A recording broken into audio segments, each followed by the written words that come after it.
Hi everyone, today I'm making a quick little video to show you guys how to use forms while wearing gloves because that is very difficult to do.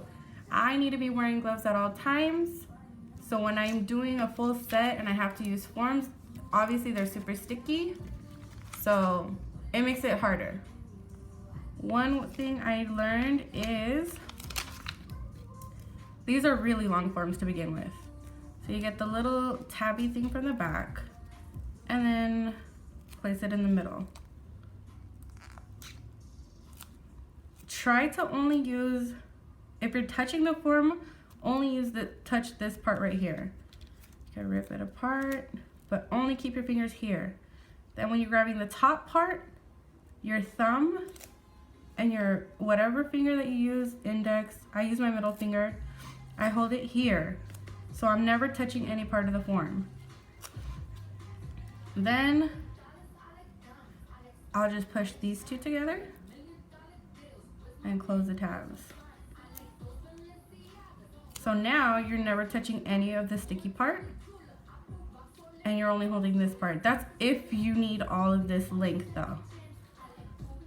Now, obviously you always end up needing to cut, and you're still gonna be able to cut like this.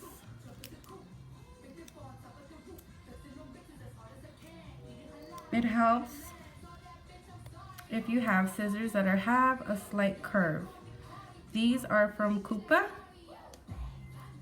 and they have a tiny little curve. I don't know exactly which scissors they are, but they're small scissors.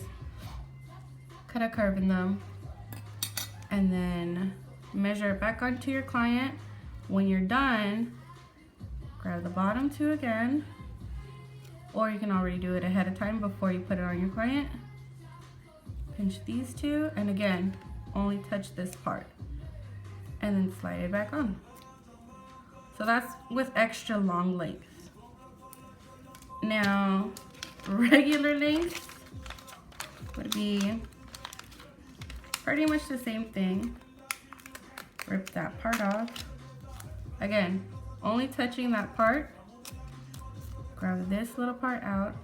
And this is part easier, just flip it over.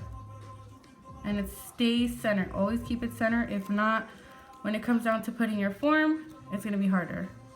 And again, I only touch this part and these two parts. And then bring these two tabbies together. Like that. And those two parts that you only touch, slide on. Should have had a hand here. Slide it on, measure, and go back to only touching these two parts. Grab your scissors one more time. Cut where you need to cut. Oops. Oh, that's a lot of cut. And then go right back to your client holding these two. And I hold it with my two index fingers and my thumb. And then I'll hold their fingers still and then slide it in. And then we'll close. And that's a wrap.